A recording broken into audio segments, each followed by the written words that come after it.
When someone breaks a contract with you, you sue. When someone steals from you, you fight back. This is the biggest broken contract in American history. This is the biggest theft in American history. Mr. Trump, you have the power to do something about it. Forget the politicians who talk but never act. Forget the party lines. Forget the excuses. Mr. President, you are very powerful, and if you decided to push for real reparations, if you stood up and said, "We are going to fix what has been broken for centuries," you would make history, forever. You would be the man who finally closed the wound that has been bleeding since before 1619. You would be the president that brought true healing to America. You would not just be known as the 45th and 47th president. You would be known as the man that gave America soul. There would be no bigger legacy, no bigger accomplishment. They could never erase your name from the books. And you will truly make America great. Other presidents talked about justice, but none delivered it. Abraham Lincoln signed the Emancipation Proclamation, but not because he wanted to free the enslaved.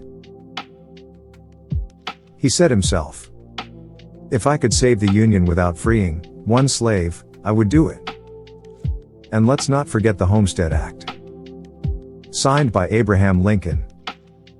It gave away 160 acres of land to mostly white settlers.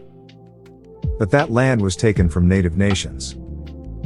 And when black people tried to claim land, they were denied, burned out, or ran off their land. The government handed out land to build white wealth, and blocked everyone else. That's not just injustice. That's intentional inequality. Franklin D. Roosevelt created the New Deal, a massive government program meant to lift Americans out of the Great Depression. But let's be real. It helped white families build wealth while leaving black families out. Jobs and benefits were funneled through states that openly discriminated. His intention was to save capitalism, not fix racism. Lyndon B. Johnson signed the Civil Rights Act and the Voting Rights Act, but only after years of protest and pressure from the streets. And when it came to economic justice, the kind that would repair the damage of slavery, Jim Crow, and stolen land, he backed away. He said America couldn't afford it.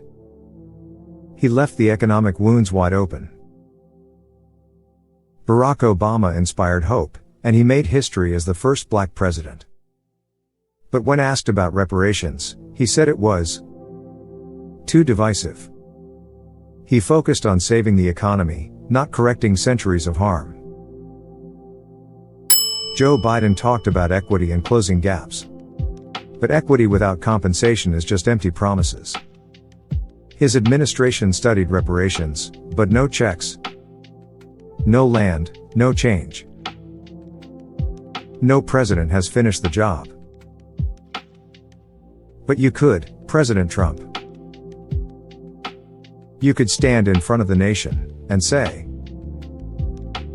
"Let's make America great by fixing what's broke."